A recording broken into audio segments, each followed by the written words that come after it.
We've got two questions from the media. Catherine, I think you first, and then we've got David here as well. Catherine. Thank you, Prime Minister. President Trump has said, among other things, that he's disappointed in you, that you're no Churchill, and that gas and oil prices going through the roof is, quote, a small price to pay. It will feel to many people like the special relationship is in tatters. Were you able to begin to mend it in your phone call yesterday? And also, can you just reassure people that the government will have their backs on energy? Thank you. Thank you, Catherine. Let me address a number of points there. The first is it's really important to emphasise that the US and the UK are working together every single day, as they always have. Obviously, in relation to Iran, the US are now using UK air bases under the agreement that we've reached. But more generally than that, intelligence is being shared every day.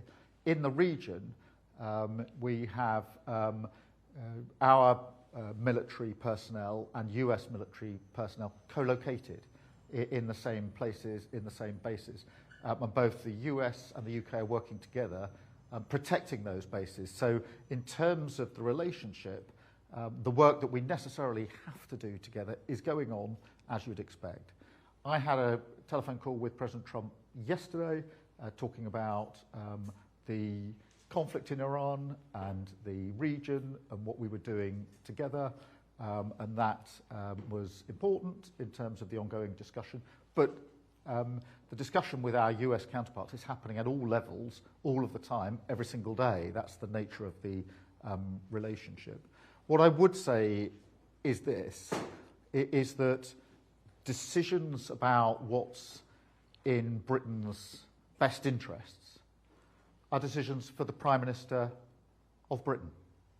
And that's how I've approached all of the questions and all the decisions that I've had to make. It is really important, that's a fundamental principle, that it is the UK Prime Minister who everybody expects, the people of the United Kingdom would expect, that the UK Prime Minister would make the decisions using our values, our principles, in the best interest of our country. And it's really important that we are very, very clear about that principle.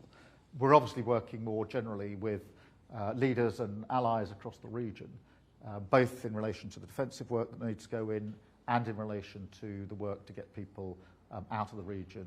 Very many British nationals are there. So thank you for that. David, can I come to you?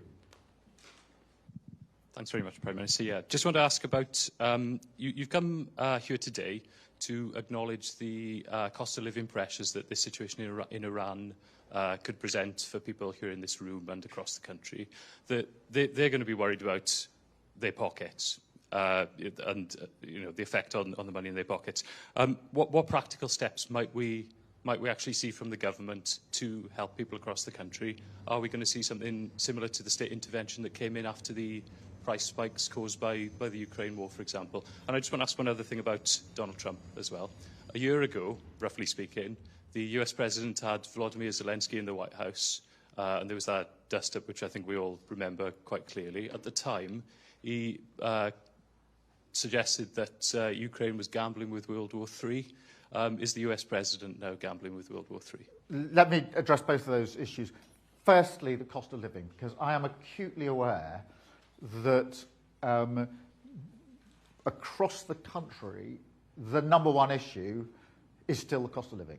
People being concerned about whether they've got enough money to pay the bills and the anxiety that it causes if you can't pay the bills. And when I was growing up, we didn't have a lot of money in my family. We had occasions where we literally sat around the kitchen table because we couldn't pay the bills. I know personally what that feels like, and therefore I know what people in this country are going through. That's why in the 18 months or so we've been in government, we've done so much on the cost of living, because where we can take the pressure out, whether that's improving wages in the first place, whether that's taking money off energy bills, which we've been able to do, freezing rail fares, prescription charges, free school meals, free childcare. All of these are intended measures to try and ease that pressure. I'm not going to pretend that that pressure's gone away or that any of these are silver bullets, but each of them plays a part in helping on the cost of living. So I do understand the anxiety now, at 9 days into this conflict, where a number of people will be saying, well, now is the situation going to get worse, and how's it going to impact me and my family? At the moment, what we're doing is monitoring the risk, working with others to mitigate the risk. The Chancellor is talking to the Bank of England every day to make sure that we're ahead of that. I would just say on energy prices for households, the energy price cap is in place until June, and therefore we're not anticipating that is going to change, which will give a degree of reassurance. But of course, businesses and others will be concerned to watch carefully what's going on. Thank you very much on that. In relation to the conflict in Iran, look, it is important that we do everything we can to protect international allies in the region, particularly those who are neighbouring countries who've played no part in any of the offensive actions. So there are many in the region who are being subjected to strikes, missiles and drones, even though they played no part. And that is a threat to civilians, it's a threat to our civilians who are in the region, it's a threat to our personnel who are in the region, our military personnel, and of course to the people living there. And therefore it's right for us to be working with those countries to put in as much capability as we can to deal with those incoming missiles, deal with those incoming drones, and make sure we take down the threat assessment there. More generally, and in answer to your question, we do need to find a way to de-escalate the situation, and that's what a lot of our discussions are about. How do we find a way to de-escalate this situation and make sure it doesn't escalate even further than it already has?